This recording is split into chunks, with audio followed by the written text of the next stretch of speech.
Hello there, YouTube. It is your boy B3, back with another kicking graphic novel review. Today we are reviewing Batman 66, Volume 2, by Jeff Parker.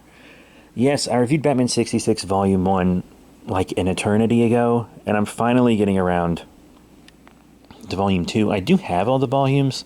I don't have all the crossovers, but I have all the just regular volumes. I believe these were digital first issues that were eventually collected into singles and then collected again into trades. I have the trades, obviously. But I am a huge 66 Batman fan. I have a DVD copy of the complete series and then like a big fancy Blu-ray copy of the series, plus the Adam West home tapes and the movie and a classic VHS of the movie. I got everything on Blu-ray, like a script from The Joker's Wild. Batman 66 is one of my all-time favorite shows, if not my favorite show of all time. It's truly incredible, and I'm very happy that it kind of got continued with this comic series. And now, I'm going to review it. It wasn't what I wanted to review today, actually. Well, it's not what I planned to review today. I always review what I want. But I just finished it, and I was like, you know what? I never made reviews for the rest of the books, so let's go ahead and do it. So, quick read up at the back of the book. Wham! Biff! Same Bat style, all new, Bat adventures. The Joker, in the Clown Prince of Crime and the Caped Crusader's most formidable foe. But is this perverse Pagliacci low down enough to commit the ultimate corporate crime and downsize his own gang? King Tut is the villainous pharaoh who means to make Gotham City into his own modern-day Jewel on the Nile. But will a sinister spell allow him to travel through time and rule over the real thing? The Riddler is the malevolent master of mind teasers, but will his latest query-filled crime speed distract Robin the Boy Wonder from the dirty deeds of Gotham's newest criminal, Bruce Wayne? That one is a bit of a red herring, as you'll soon see.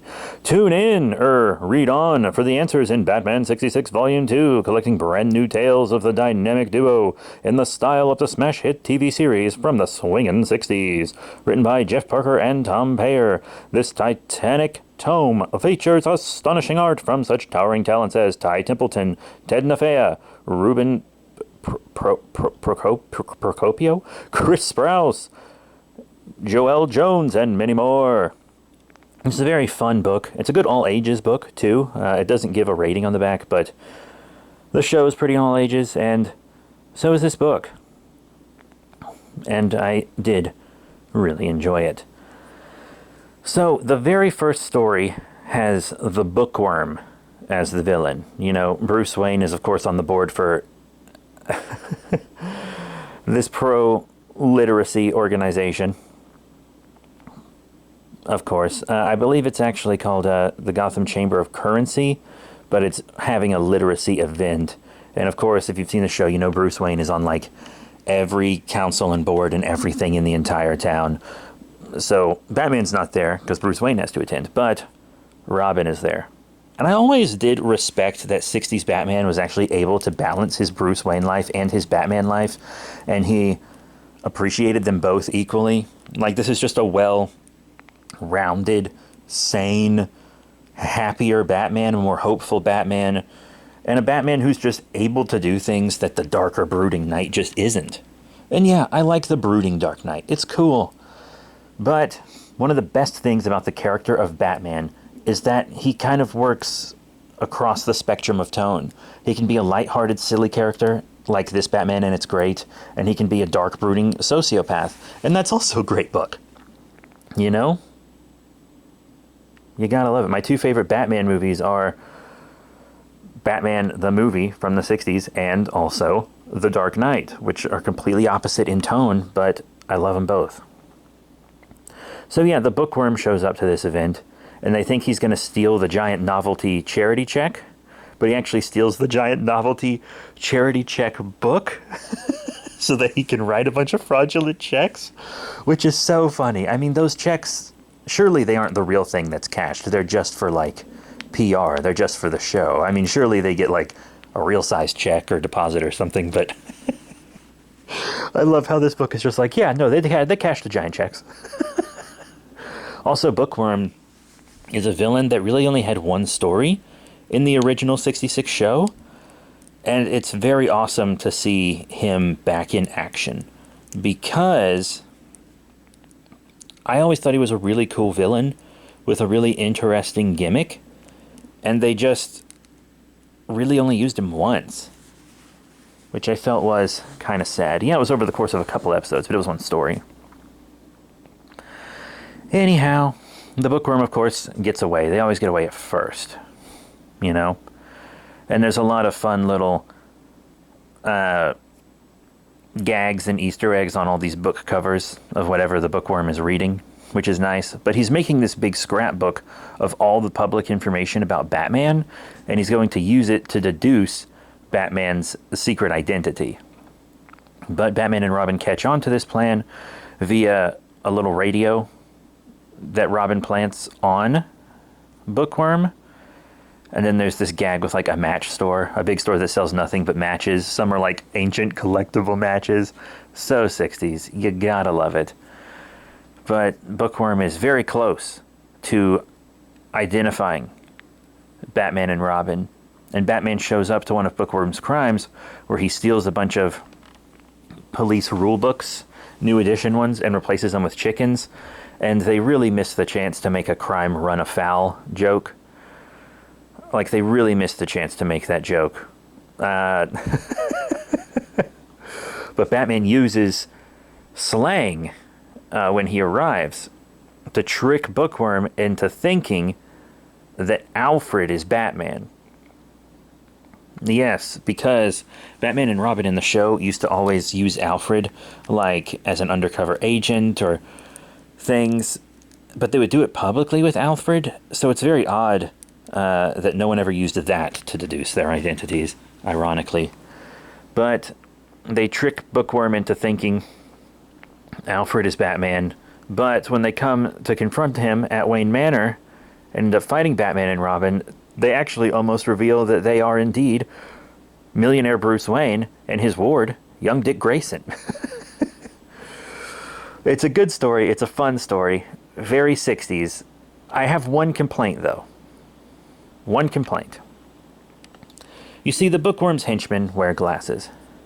That's fine. Nothing's wrong with it. It's expected. It's part of the aesthetic of the Bookworm. But in the show, whenever they would have to fight, and I believe they even did it in the animated film, in the Batman vs. Two-Face animated movie, which was based on 60s Batman, because Bookworm's in that. Before a fight, they always remove their glasses, because Batman can't hit someone with glasses on, and so the henchmen always take off the glasses. They don't do that in this book. It's kind of a running gag with this character's henchmen, and they just don't do it. You see them just punch him with the glasses on, and you even see the glasses break. So it's like they kind of forfeited the main gag of this character. And I know he's a character that really only had one or so stories in the show, but they should have kept that gag. That was a big oversight, in my opinion, that I immediately noticed. And then we get to another story that has Olga, Queen of Cossacks. She's one of his later foes in the show. Because you remember in Season 2, Batman fought Eggman, played by the immortal Vincent Price. Ironically, rest in peace, King. And that's one of my favorite episodes. It's super racist against Native Americans, but Vincent Price's performance is so fun. And Olga, Queen of Cossacks, kind of dominated all of Eggman's appearances after that in the show. He was almost her sidekick, because they were engaged to be wed. And not only did it kind of detract from one of my favorite 60s Batman villains, Eggman, but it also never let Olga, Queen of Cossacks, stand on her own. And so the next story in this, where they fight her, it's her without Eggman. So we do get to see her stand on her own, which I thought was very, very interesting. And we also get like a hint about this magical book that is not resolved in this volume. But yeah, they defeat Olga, Queen of Cossacks, pretty easily, all things considered. And she's a villain that appeared a few times in the show, but in this, she actually gets the full spotlight as the villain, which was nice. It wasn't a super intriguing story, to be honest, but it was nice to be able to see her stand alone. I think that's important. The next story is about Falseface, another underrated villain for 60s Batman. He was a master of disguise. That was his whole thing, and he was fast at it. He was really fast. He's been disguising himself as Bruce Wayne and selling fraudulent jewelry. And this is actually the story that had the Riddler red herring on the back of the book. It pretends to be a Riddler story on the back of the book, and the Riddler is in it because this fake Bruce Wayne walks out of a jewelry store, and the Riddler's fighting Batman, and the Riddler loses his bags of cash, and Falseface as Bruce Wayne steals one under the guise of helping the Caped Crusaders gather the cash back up. But it, of course, doesn't fool them because Robin sees him and he's like, well, obviously Bruce Wayne's Batman and I'm fighting crime alongside him right now, so that must be an imposter Bruce Wayne. So they end up investigating it, and the police do come for Bruce Wayne. And Bruce has to dodge the police because they think he's going around selling fraudulent jewelry. But it is Falseface, so Batman and Robin have to catch Falseface before Bruce Wayne gets arrested. So he can't go back into his civilian guise of Bruce Wayne until they catch Falseface, which is very interesting. It kind of raises the stakes a lot, and this is pretty fun. Plus, I like Falseface. His whole false quote gimmick when he leaves clues for his crimes, I think, is a little much, but the Master of Disguise angle, I think, is very, very cool, and you could do so much with it. We also see this new Bat jet that they fly to Mount Rushmore because Falseface is going to blow up Mount Rushmore. But there is one issue with this book. It's another inconsistency with the show. I'm sorry, okay? I'm a huge fan of the show. I'm trying to help, all right? In Falseface's first appearance, he has this henchwoman. And everyone always has a henchwoman, like an arm candy henchwoman that's also kind of their girlfriend, sort of, but not always. And Blaze is one of the better ones from the show. She might actually be the best one from the show. A lot of them are just stupid, bubbly arm candy. But Blaze was amazing. She was smart, clever, and she was also a master of disguise. Not on the level of Falseface. Like, it was always clearly that actress in a, character makeup, and Falseface would, swap out actors because he was such a good master of disguise. But for her, you could always tell it was kind of her in disguise, but that's almost even better because it's more credit to the actress, But Blaze does end up reforming. And in this, she's kind of fallen back into her old ways, for one thing. But also, she's not doing much Master of Disguise-y stuff like she did in the show.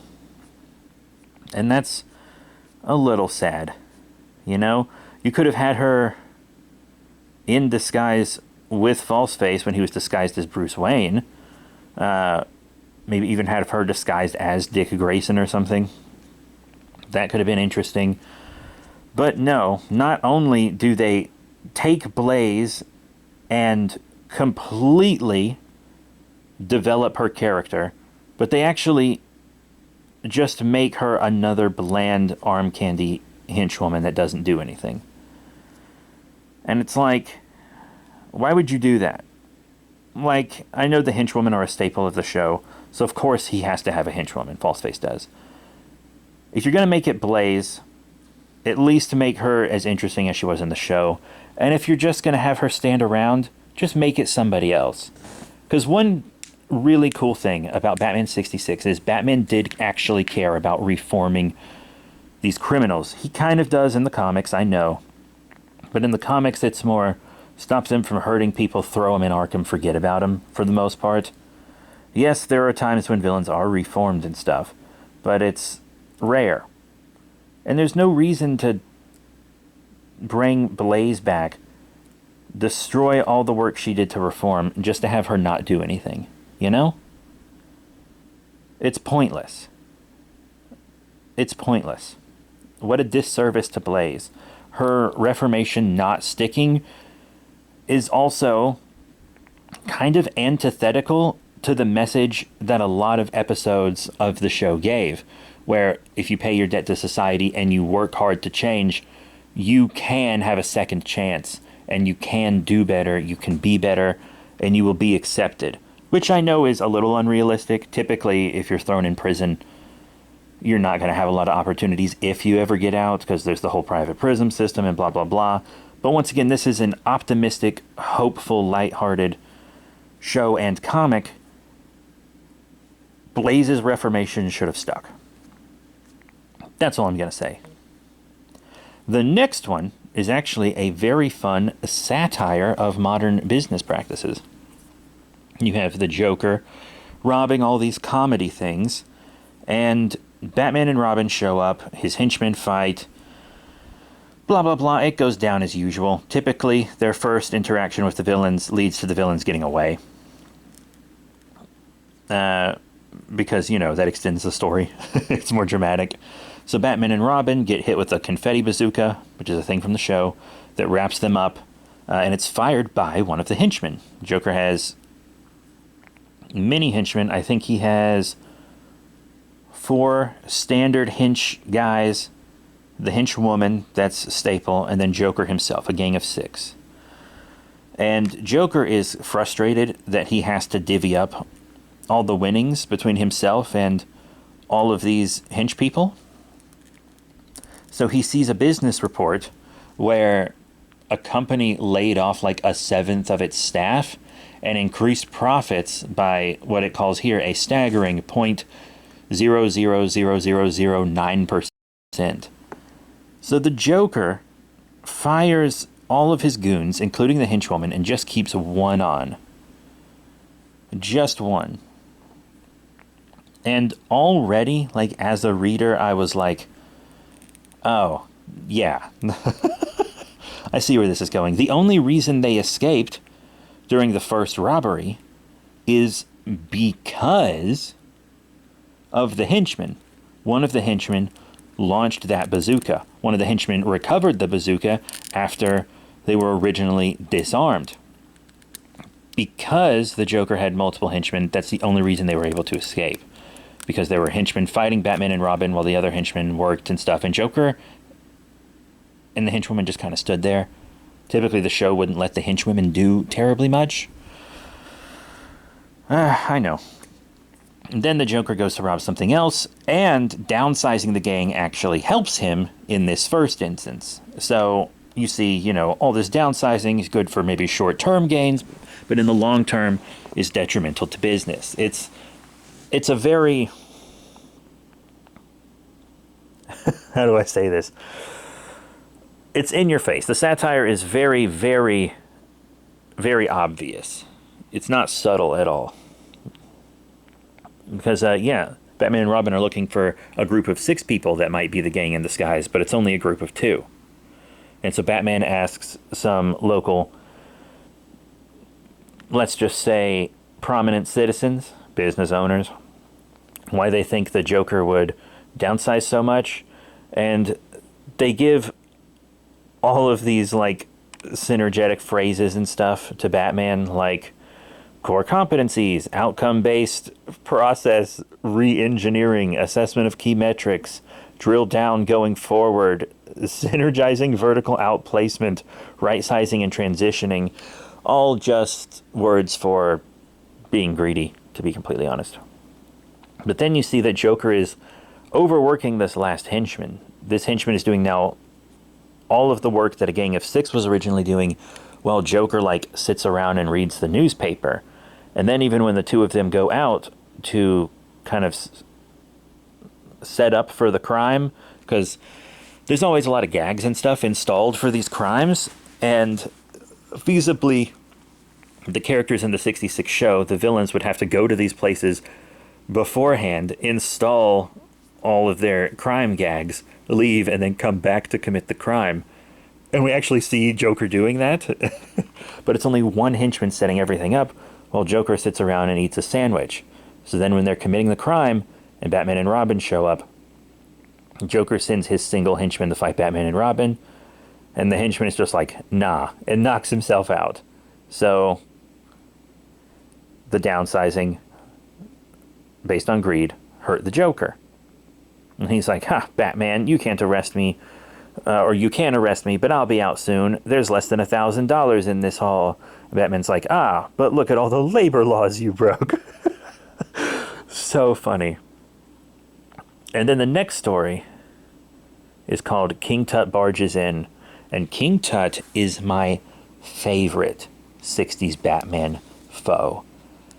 King Tut is just an outrageous character, made even more outrageous by the incredible acting talent put into him. He's so funny. Most of the villains in 60s Batman don't make me laugh out loud. I'll be like, oh, that's funny. Or I'll do a little chuckle. But King Tut is like a riot. I laugh so hard when I watch his episodes. They're so funny. But King Tut in this one is like, oh, Batman, I haven't stolen these treasures that you found me with. I acquired them all legally, and I'm going to buy the city to take it over, just like billionaires do and whatnot, instead of taking it over with crime. But Batman and Robin find that these ancient artifacts he has aren't ancient at all. They're very new.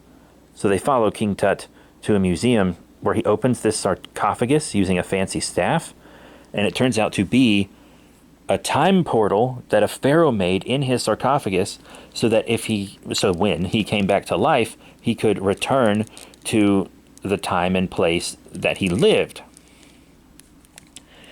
Funny thing about that, though, King Tut's like, yeah, they were terrible with biology. They removed a bunch of organs, so of course they weren't coming back to life, but they were great with physics, so they tried to give a hand-wavy scientific explanation for this.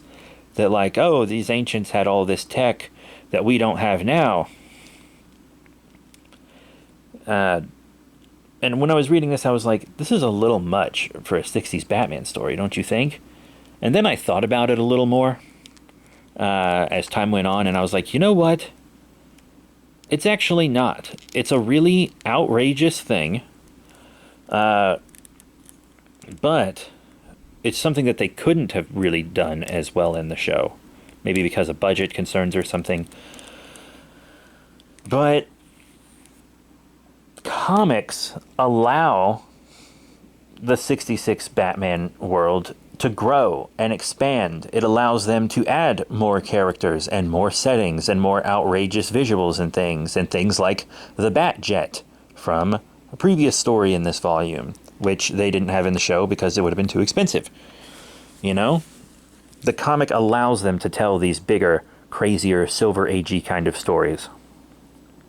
So King Tut, it turns out, is going back in time and basically engaging in trade with the current Pharaoh.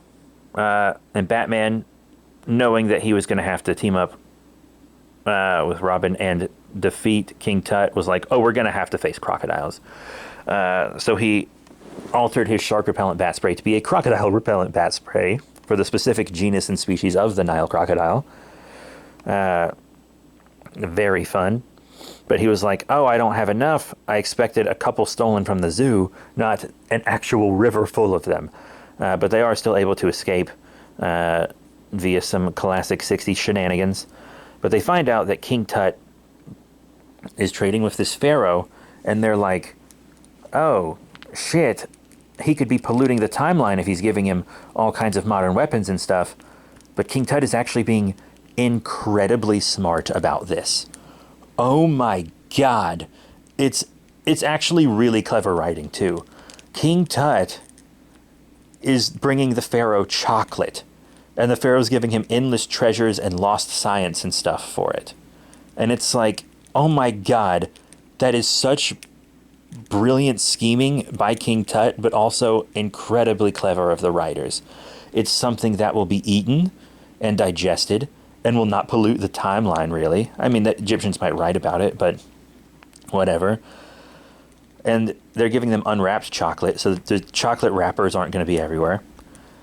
And it costs King Tut almost nothing to acquire all this chocolate, and it's something that can't be found in Egypt. At this time in history, the cocoa plant is on the opposite side of the world, and King Tut's like, man, if we told them that, they'd probably set sail to go get it, because they don't have all this sugar and stuff.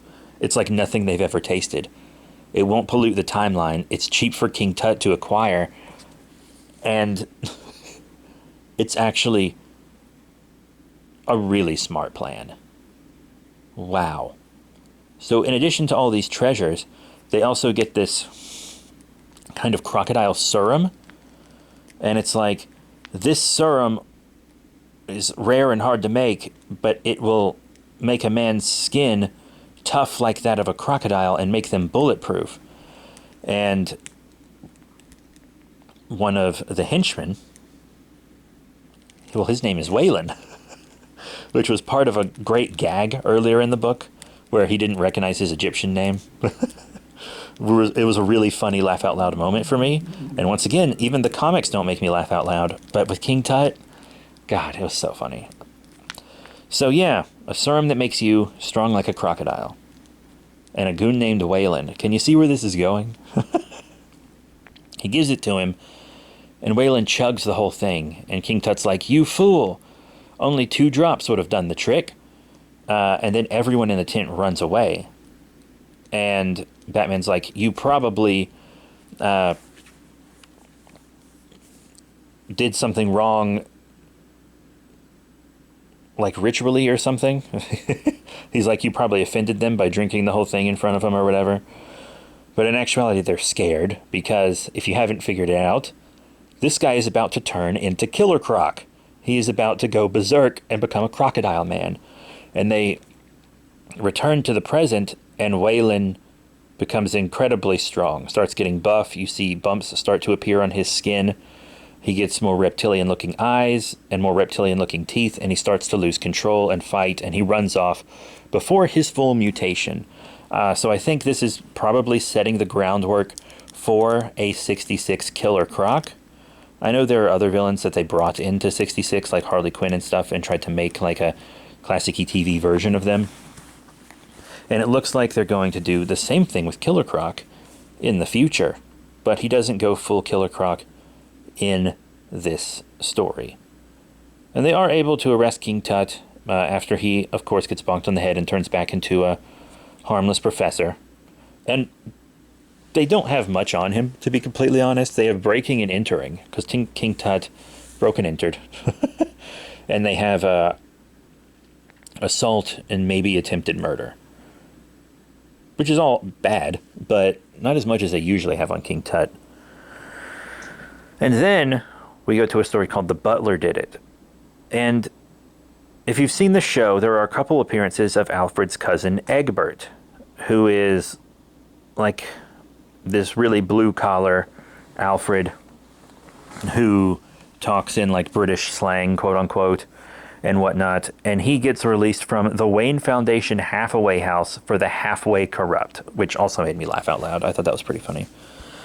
And this comic seems to be specifically in reference to Egbert taking bribes from the Joker. There was a Joker story which was kind of insane in the show, where Joker made a box that could stop time, even fast forward it and wind it back. And then they tried to explain it away at the end of that story by saying, oh, it was actually mass hypnotism that the Joker was doing, and he wasn't actually altering time, but it kind of seemed like he was actually altering time. It's whatever. But Egbert takes a bribe from the Joker in that, albeit off screen. But it looks like he did end up getting into some legal trouble for that. But Egbert is picked up by Alfred, and they look pretty much exactly alike, except one wears glasses and dresses like a butler. And Egbert knocks out Alfred, hides him away somewhere, and then takes Alfred's place at Wayne Manor. And he's not doing a really good job of blending in, to be completely honest. But he goes and is trying to find Bruce Wayne's secret wall safe. He wants to find Bruce Wayne's secret wall safe to steal the money and GTFO. But Batman and Robin are able to wear him out and trick him into confessing in a very clever and funny way, which I'll leave up to you to find out about when you read the book, which hopefully you will. And then the next story is kind of two stories. There's one story about Zelda the Great, which goes into a story about shame. And the Zelda the Great story, I actually have a problem with it, similar to my problem with Blaze in a previous story. I know I'm going to rant more. This is actually going on a lot longer than I originally intended, but I have a lot to say about this book, which is why I moved it up on the review schedule. So Zelda is back, and her whole thing was that she had to trick Batman and Robin into kind of getting out of a death trap so that she could see how they did it, so that she could do the same thing on stage in the death trap. She's an escape artist. And the guy she was buying them from, like her ideas and everything in the show, he was a criminal who was like extorting and blackmailing her and stuff. And he was kind of forcing her to commit crimes for him. And she reforms at the end. And Bruce Wayne is like helping her reform. And she does reform. And she's going to serve her time. And this story also kind of not only develops her character, but portrays her in a way that she never was. She never really was a big supervillain. She was a showwoman who didn't actually want to hurt anybody, didn't actually want to steal, but she was on the edge of ruin and being extorted. Actually, in her episode, Batman and Robin are about to be killed, and she shouts and saves them. She saves their lives. She even turns herself in at the end, and she's crying because she regrets everything she's done. And this book not only walks all that back, but portrays her as just another random villain. Yes, she's still putting Batman and Robin in death traps so that she can learn how to escape them and stuff, and she's coming up with her own traps instead of having someone make them for her. I guess that's a bit of progress. But I think this would have been maybe better if there was another escape artist kind of criminal who kept escaping from like traps Batman set for them and stuff, or maybe was making horrible death traps for Batman and Robin that were much harder than the usual ones to get out of. And maybe they employ the help of Zelda to help them, and she kind of helps them crime fight with her escape artist knowledge. That would be a really cool story, but it might be a little long for this format. Remember, these are little digital first issues that all kind of added up, and I think these were meant to be shorter stories, which is fine. It's fine that these were meant to be shorter, contained stories. It's good even, because you don't have to read 1,000 things to understand one little thing. In fact, you can go into this book not having even really watched 60s Batman and completely understand it. But it just feels like a disservice to Zelda. And once again, it feels like a disservice to the hopeful tone of 66 Batman. Zelda reformed. She paid her debt to society. And yet they just made her a full criminal that she never even was in the show. It's a disservice to Zelda. It's a disservice to her growth, and it's a disservice to what this Batman and Robin believe in. And I think maybe you could have told the story that I just pitched if this wasn't a halfer. The Zelda story is actually shorter than normal so that they can tell a Shame story. Shame is like a cowboy-themed crook with a racist history, to be completely honest, in the show. Shame was never really my favorite. Like, I get it. He's a parody of a lot of Western movies and stuff. But he was never my favorite. So I think they could have probably axed the Shame story and just extended the Zelda story to be better. and do more service to her character and stuff.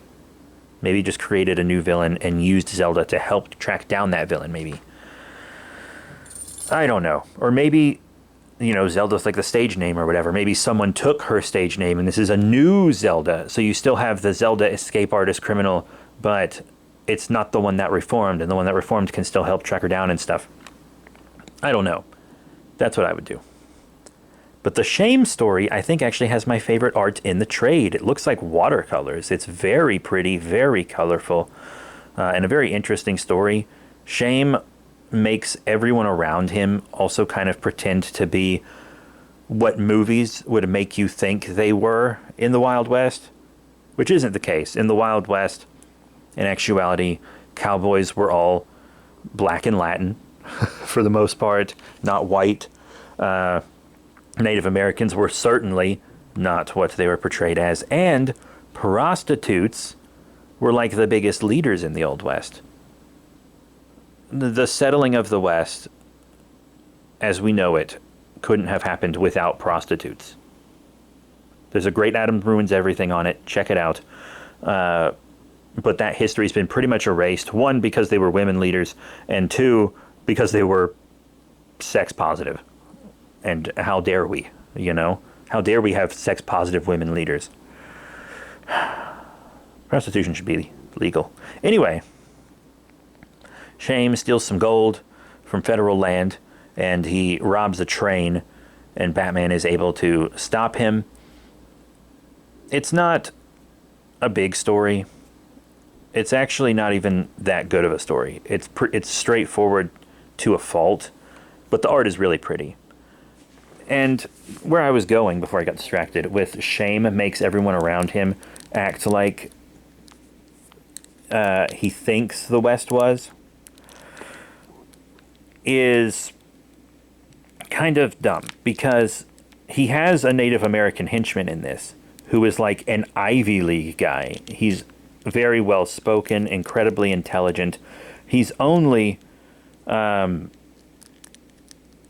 for Shame because he was framed for falsifying research. And when Batman says that he can get him off the hook for that and stuff, this henchman is like, oh, okay, then I turn myself in. Shame went that way. It was that simple. He's not a bad guy. But Shame, like whenever this guy speaks eloquently and stuff, he's like, no, you have to talk like the Native Americans in the movies. And then also his henchwoman, because I said they always have a henchwoman, is dressed like a prostitute from the Old West. But she's not the leader. Shane is the leader, and he's dressed as a cowboy, but cowboys weren't anything like he says they were. And in this, his henchman even points out that that's the case, because Shane's talking about how great the Wild West was and how people could live how they wanted and there was no real law. And his henchman's like, well, there was frontier law. That's not true. And he does try to point out to Shame that his vision of the West that he's gotten from movies is completely wrong. And that was really interesting. And I think, once again, if this story didn't have to share time with the Zelda story, it could also have been fleshed out better. It could be about how the character of Shame is based on a false view of what the Wild West was. A completely false view in pretty much every regard. And it could focus on that and talk about it. And Batman could be like, you're wrong, Shame. The West wasn't like this. And blah, blah, blah, blah, blah. Because Batgirl actually does that with a character in a later story in just a sec. But if the Zelda story and the Shame story weren't halved and halved, they could have been fleshed out to be something more interesting. But they weren't. The next story is Mr. Freeze Fair. You have Mr. Freeze selling ice cream and stuff during this incredibly hot summer, and he gives these like personal AC devices to people that create a cooling field around them. And then once enough people have them, it starts to freeze Gotham. Because Mr. Freeze is not only a criminal that wants to make money, because if he was, this invention of his could make him all the money he could ever want. But that's not all he wants. He actually does want Gotham to freeze so that people can suffer like he suffered, because he is stuck living in the cold and he wants other people to feel his pain. Also, Mr. Freeze is portrayed in many different ways in Batman, and I have gone back and forth on which one was my favorite. This one is the one that's kind of looks and talks like Bela Lugosi and says "wild" all the time, which I think is my current favorite. And he fights Batman, he's got this cool cold tank, and he succeeds in freezing Gotham, but it doesn't stick, because Batman is able to convince citizens to get rid of their personal coolant devices, even though they're like, these were $2, aren't you going to reimburse us? And remember, this is $2 in 1966. But of course, we see Batman and Robin on bat skis and all these fun gags, and it's a fun story, but it's just all right. It's another one that they would have had trouble doing visually on the show that the comic gave an avenue for. And then the last story is a Batgirl story, which is nice. I always felt the show didn't do enough with Batgirl, that she almost wasted time in the show because they wouldn't let her reach her full potential before its cancellation anyway. But Bruce Wayne has been bit by a venomous snake, and they need to find out what the snake is so they can get him anti-venom. And it turns out a former victim of King Tut's from the show, who he kidnapped because he thought she was Cleopatra, is now taking on the mantle of Cleopatra and committing her own crimes because Daddy didn't love her enough, which is the reason that's given in this book for her doing this. Batgirl fights her. And see, in this book, this Cleopatra is talking about ancient Egypt, and she's like, yes, just like Cleopatra, I will blah, blah, blah, blah. And then Batgirl's like, no, you're wrong. You're thinking of a different Cleopatra. There were multiple Cleopatras that ruled over Egypt. And this woman's like, oh, I didn't know that. You should be my advisor and help me figure all this out. But Batgirl is able to fight her henchmen, take them all down. And it's actually really good because Batgirl is able to reach her full potential in this story. Batgirl in the show wasn't allowed to hit anybody, which is true. She stood on tables and did these dainty kicks, and she would dodge, and the henchmen would like run into a wall and get knocked out. But in this book, where she's actually allowed to fight, and she even has a henchman bit by the venomous snake, which is insane. She even smacks the shit out of Cleopatra, because Cleopatra's like, I've studied martial arts, I can take you, and Batgirl slaps her once, and she's like, nope, I turned myself in. That's enough. Pretty cool. There's also a variant cover gallery in the back, only one of which is for this series, but there were a bunch of 66 variant covers for other books like Batman, Superman, Batwoman, etc., which are very interesting, fun covers. But that is it for this review. Sorry it went on so long. I didn't realize I'd have so much to say. But that is it. Thank you all very much for your support. Remember to rate, comment, and subscribe. Check out all the cool links in the description below. Facebook, Twitter, etc. as in and I'll see you all next time. Bye for now.